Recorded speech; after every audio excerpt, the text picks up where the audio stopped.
John from Moshville Times. I'm here at Bloodstock 2024 and I have Fernanda from Crypta. How are you? Hey, I'm doing all right. Thank you for having me here. Thank you all for watching. I'm actually doing more than all right.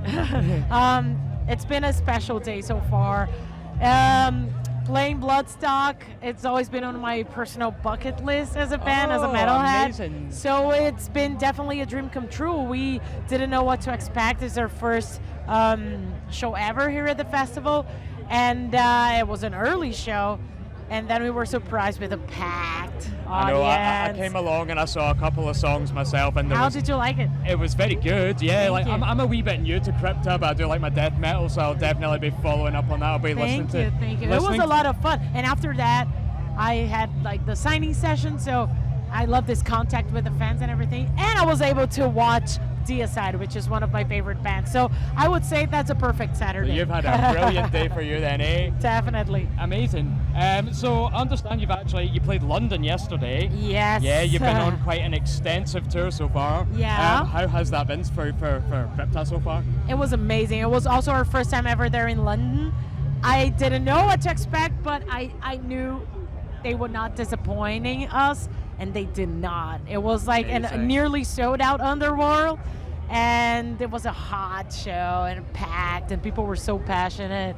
It was an amazing first experience around there. Definitely one to remember. Yeah. Awesome. I'm glad to hear. And I understand you're playing my hometown tomorrow. You're playing in Glasgow. Exactly. Is this the first time for you to go to Scotland? Yeah, with Crypta, yes. I've played there a couple of times before with my previous band Nervosa, which played here yesterday. And I have only good memories of Glasgow. Some of the wildest crowds you'll ever see here in Europe and around this area in the UK. Scottish metalheads are very crazy and very drunk. Like I remember some of the shows I've played with my previous band was like in tiny places, and people were crowd surfing like crazy. It was insane show. So I'm pretty much looking forward to that tomorrow. I know it's gonna be amazing. I'm expecting you'll be playing a tight venue again. And are you headlining or are you supporting? We're headlining. It's a sold out gig and a small venue. I can't remember the name, but it's a sold out, and I know it's gonna be insane. I cannot wait. Amazing. I'm a little bit gutted that I'm gonna be down here now instead of up there. Well, but next time. Gladly enough, I'll say that we have more UK dates confirmed for next year. We cannot announce it yet. We cannot say anything about it yet, but we'll be back sooner than you think. So we'll be able to have your chance. Okay, amazing. So we'll talk about your last album, which was Shades of Sorrow from last year. Okay, so that's been cooking for a wee bit now since it was last year. What has been the reception to the album as a whole? It's been great, to be honest. I don't want to sound like I'm bragging or anything, but the feedback's been great on the album, you know. Not only because we even hit charts and like Billboard stuff like that. I was like, what? I was definitely not expecting it. But also, you know, like great feedback from the press, and most importantly from the fans, you know. Like fans come to us after the shows and they say how important the album's been for them and how much they like it and this and this and that, and the lyrics, they seem to relate to the lyrics very much too. So it's been great, people singing the songs and everything. It's so interesting that you have this vision of a song of your art in your mind, and then you see people connecting to it at a show. It's just the most special feeling you can get. So I'm really happy with the feedback of this album, and I actually couldn't be any happier than I am. It's something that you're really proud of. Yeah, I am definitely. Well, obviously, Shades of Sorrow's been out for a wee while now, so the next question is, have you been working on anything else you can maybe give us some details about for the future? So yeah, well, because it's been a very good album cycle for us, we've been touring a lot, and because of that, there's not a lot of room for writing songs on the road because we're always exhausted and pretty much focusing on promoting the album. But next year, we're gonna slow down a little bit with the tours. We're still doing them, but a little bit less, and then we'll focus on writing this new album.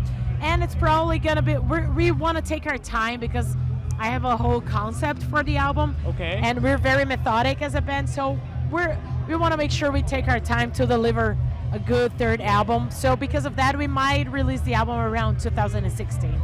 Okay, no, so obviously you just want to make sure that it is like the best that you think it could be before you bring it out. I don't want to rush you know, like and just write whatever just because we need to release a new album. No, I want to take my time because I want to deliver a very good album to everyone. I hope we can manage to do that. I don't know. Well, I mean, it's been said from your debut album to Shades of Sorrow, there's been like a little bit of a step up maybe in terms of the songwriting and things like that and the production. So is that why you're thinking you'll maybe take some more time to just really elevate what Crypta could bring on the next record? Yeah, we try not to put this kind of pressure on ourselves, like we have to do better. But we naturally want to. We naturally want people to keep enjoying the band, and for that, we know it's important to write quality stuff. That is one thing, but we don't like to put this pressure, like, oh my God, we need to top the next album or anything.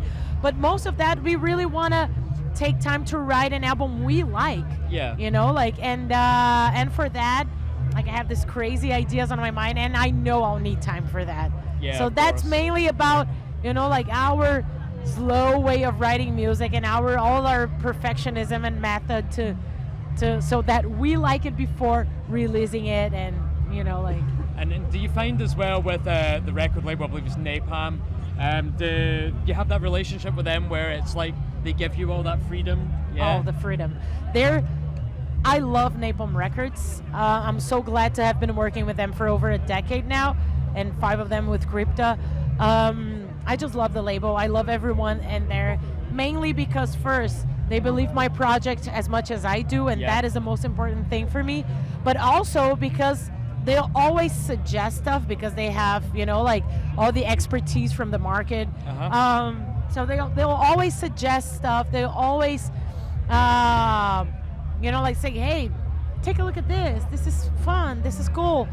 They'll always, you know, like have their opinions, but they give us a lot of freedom in the sense that, hey, this is what we think, but feel free to do whatever you want. Okay. You know, and this is very good, and this takes also a lot of pressure from our shoulders, you know, like because we know that we do not have to, you know, like deliver a specific thing for them. No, they like us already, they believe us already, they know we're hardworking, so they let us free to do whatever we want, and that is very important because that's from freedom comes creativity, and that's very important. That's why I love them. Amazing. I'm glad that you have such a great working relationship with your label. They're very flexible. I love them. They're my favorite people. Amazing. So on the subject of other quite amazing things, I did not know that Crypta has been nominated for Grammys and that your drummer Luana has been nominated for an award also. So how does that feel to be getting those kind of accolades, especially when you're only a couple of albums into the career as Crypta? For us, it feels. It's also new and shocking, to be honest. Of course, we are a hard-working band, and we have our goals. We're very serious about our work.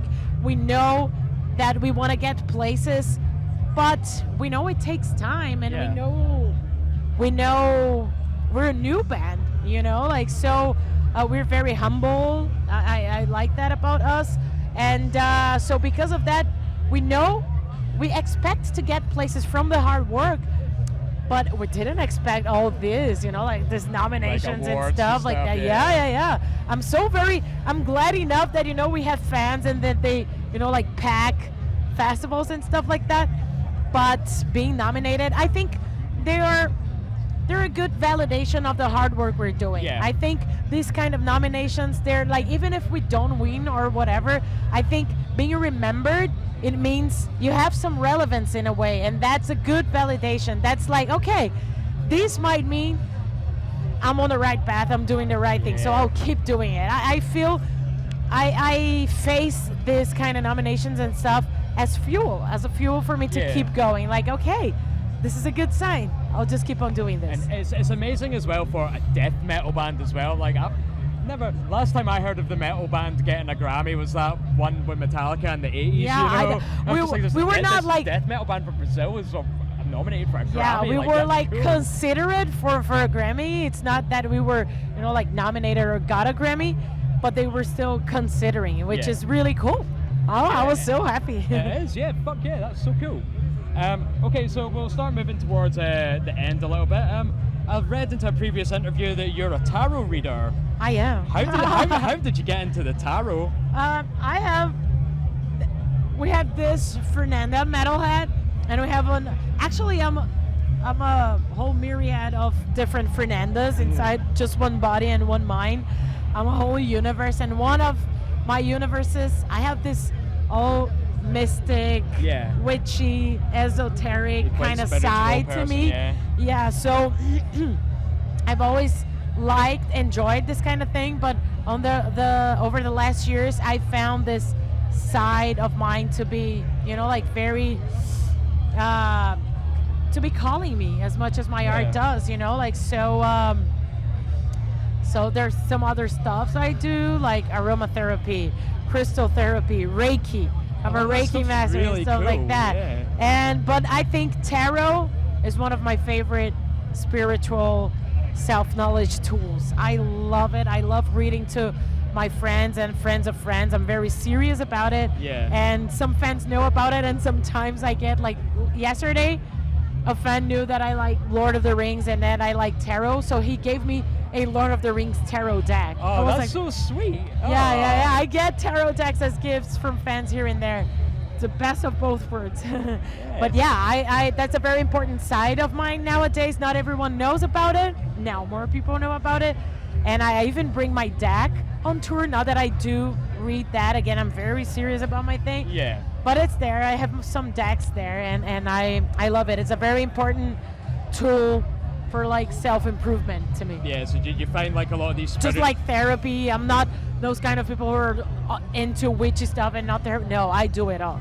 No, like I think they're all important tools. Absolutely, like no judgment. I'm genuinely interested. When I read that, I was like, oh, that's really cool. Tarot. So do you find like a lot of these kind of spiritual things, they have like helped you spiritually, mentally, and have they informed any decisions that you've made with regards to the band and life?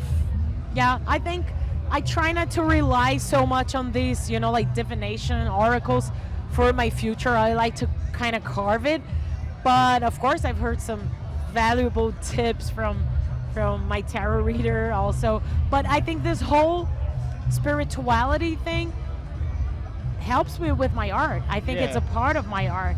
And when I say spirituality, it's not religion. People usually mess it up. Spirituality is more about, like digging the depths of yourself towards self-improvement, and it's a more individual thing. It's not as like cultish, so to speak, as like a traditional religion. No. It has nothing. Spirituality has nothing to do. There's a phrase I love that it's like religion is for people who are afraid to go to hell. Spirituality is for people who've been there. And that's how I face it. So my spirituality, including tarot and all the other things I do, really helped me get me where I am artistically. Because for you to develop as an artist, it involves a lot of self-improvement, and spirituality was definitely there to me, along with therapy and stuff. Okay, amazing. I really like when I read that. I was like, really to have that discussion with you. That's really interesting. So I've learned something I love from talking you. about it. Amazing. So we'll start wrapping up the interview a little bit now. So after Bloodstock, there's obviously a lot of touring and stuff. So just to summarize, after this tour, because it's obviously a very big tour, what is the immediate kind of future for Crypta? We're going to go back after the few dates we still have left from this tour. We're going to be back to Brazil for a few more dates. Then we're heading to the US for a very special tour with Hatebreed and Carcass. Harm's Way. It's going to be amazing. A dream come true playing with Carcass and Hatebreed every night.